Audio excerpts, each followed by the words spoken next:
laban hanggang kamatayan.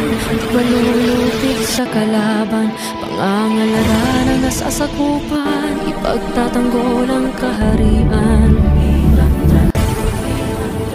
Magiting akong isinilang at sa bayan ko nakalaan ang tahanan ng mga diwata, sa kapayapaan nakatadhana.